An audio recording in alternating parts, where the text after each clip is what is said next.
ਤਿੰਨ ਤਿੰਨ ਦੇ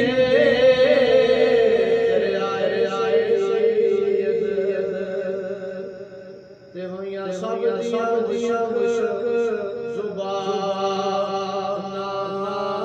ਫਿਰ ਵੀ ਵਦ ਓਏ ਜਾਨਾ ਜੀਆਂ ਤੇ ਉਹਨਾਂ ਗਾਜ਼ੀ